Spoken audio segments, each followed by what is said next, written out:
Hi gang, welcome back to the Honoring Latina. This morning I'm slowly sipping my coffee, watching the news, and just kind of smiling about things. I, our conversation when I first woke up with the professor is he is doing his doctorate work, and he is studying all about emotional intelligence and what makes that. And I asked him the question, is it nature or nurture? And so we were, actually his thesis on his paper is emotional intelligence in the workforce and what makes great leaders, and why certain companies, like two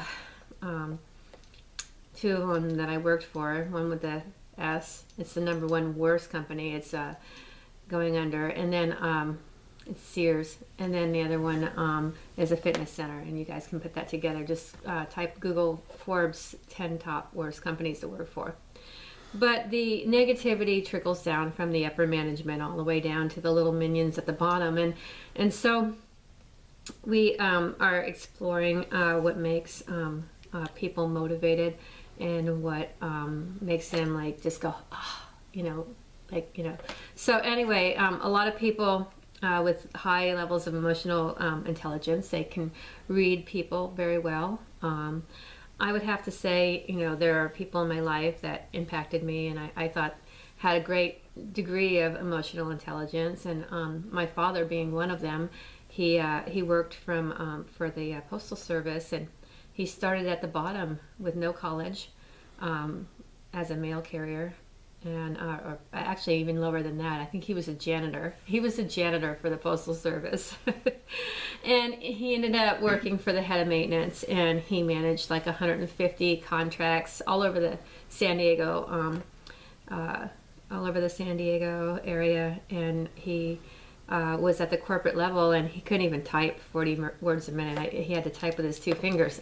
Ex-military guy, just awesome person. Everybody liked my dad. He was always like the leader of the sports teams and that kind of thing.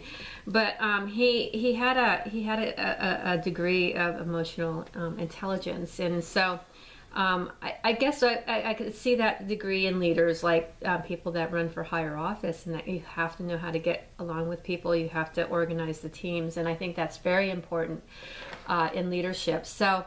I would have to say Trump does have that. He does have that level. I think that sometimes his New York ways might interfere with his productivity. I think he can kind of soften the touches a little bit and really work on how he delivers a speech in order to engage, because what we're seeing before the media and what he's actually doing are two different things. And I think that happened with George W. Bush too. I mean, people said, like behind the scenes, he was very focused and very like straightforward, but like whenever he was before the media, he looked like a deer in the headlights. And we were always wondering why he looked that way. And I guess if the media hated you and you knew it, how are you going to function and really be your authentic self? So the media is going to project these people in a bad light, and Obama, of course, he could do no wrong, and the media loved him, and so I mean, no matter what he did, so he came off looking like really relaxed in front of the cameras and stuff like that. So emotional intelligence has a lot to do with the way we perceive the world around us. I think that it's important for people to advance in the workforce, and I think it's and I'm glad the professor is doing his thesis on this whole thing, because one of the things that it's a fond memory I had the first time I met him. I was down on my luck, and I was just going through a really difficult time, and some guy on LinkedIn just reached out and decided to give me a little assistance. And I'm not going to mention his name or how much he gave me, but it was quite a sizable assisting, and helped me get through another month, because I was going through some difficult times. And so I went out and about, and I went to this Fox News was there filming our Attorney General Pam Bundy, And we were talking to her. She came up to me and said hello and asked me how I was doing. And so I met the professor, and he was standing behind me, and they filmed it. And we were talking about how we came to meet each other, and I had forgotten exactly what took place, but I just walked right up to him and I said, "Hi, I'm Dee Sutton Velez."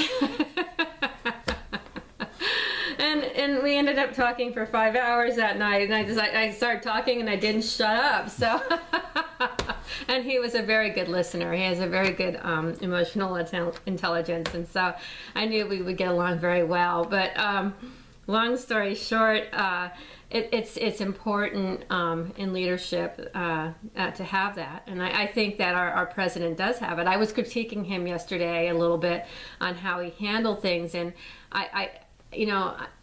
I think just the little adjustments. I think when now you have this name out there, Rocket Man, and then the media is taken off with it. I don't know. I just we didn't call like Saddam Hussein or any of those people like blow up man or tyrant man, or I don't know, like just dictator man. I don't know. It's where do you go when you go reach that level? I think that we are mature adults and we are beyond the name calling, and you can see how that could irritate a crazy, angry dictator. Anyway, I think you can do it a little bit more diplomatically, like cut off the money.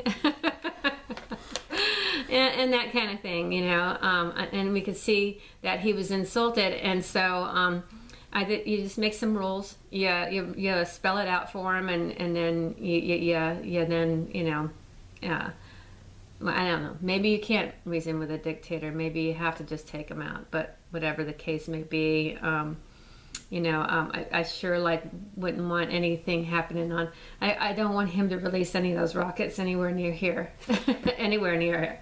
Okay, so with that said, I think that we are going to be just fine, and today is going to be a fabulous day. And I just wanted to put that message out about communication and emotional intelligence, because all eyes are watching, our kids are watching, and I just, I can't imagine if I had a conflict with somebody like my ex-boss, and I was going around calling her Java woman or whatever because she was really huge, oh God, she constantly, every day, would whine about everything, and therefore she didn't have the emotional intelligence to realize that it wasn't really productive. We couldn't get work done when she's sitting there complaining about all her problems. But to generalize and call somebody a name, I think that we're beyond that point.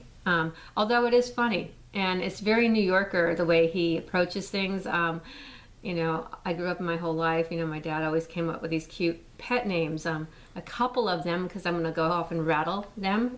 Do I dare, Will? He called me Grace, after Grace Kelly, but not really after Grace Kelly. My boss called me Grace after Grace Kelly. My nickname was Grace because I was very clumsy. I was dyslexic. I just had no frontal lobe because my mom was an alcoholic, and so I was always bumping into things and dropping things and stuff like that. I was just extremely klutzy. I was a waitress and a model, and both jobs I really sucked at. I dropped food in people's laps all the time, and when I was a model, the very first time I walked the runway, I tripped and almost fell off the runway. So it it was not good. So I'm extremely clumsy. So please don't make me serve hot tea to a group of people, because they might end up wearing no, it's not good. Walking across the room with those trays, not good. I have very poor balance, and that's one of the nicknames. And the next nickname he called me, and I really hated him. I didn't understand why he would call his teenage girl this name. I just didn't he called me Moose, like Moose, and the reason being is I'm very tall, in my family. I'm not tall, but when my mom is like 5 feet tall and she's Puerto Rican and my dad's Italian and he's 5'8", and I'm as tall as my father, I appeared moose-like. You know, I was big and this big clumsy oaf. You know. And so he actually said he called me Moose because I was powerful. He would watch me like ride my bike from the Coronado to the Navy housing, and he said that he said my thighs were so like powerful that I would thunder through the wind, and only because my idiot dad would drive by me and he wouldn't pick me up. I mean, seriously, guys. So he thought it was better that I went against the wind and struggled and sweated my ass off. I mean, I don't know. Emotional intelligence. Sometimes it escaped me, you know. I'm like, but what was the purpose of that, Dad? But yeah, my nickname was Grace and Moose, two kind of opposite names. You know, Grace is kind of, you know, graceful and pretty, but it had the opposite meaning for me. So anyway, and nicknames can be fun. I think Rocket Man is kind of enduring, but you know, not if he lets one of them loose. So with that said, and I'm sure Trump has a series of names his way too. You know, like Hair Man or whatever, because he's quite the hair. You know, or I don't know. He's his own little character, isn't he, Bill? He is. He's pretty. We need to have like cartooning him and have his own little Trump series or something. You know, up with Trump. You know, I love Mr. Trump. Don't get me wrong. When I criticize you, it's only because I love you and I care. Have a great day.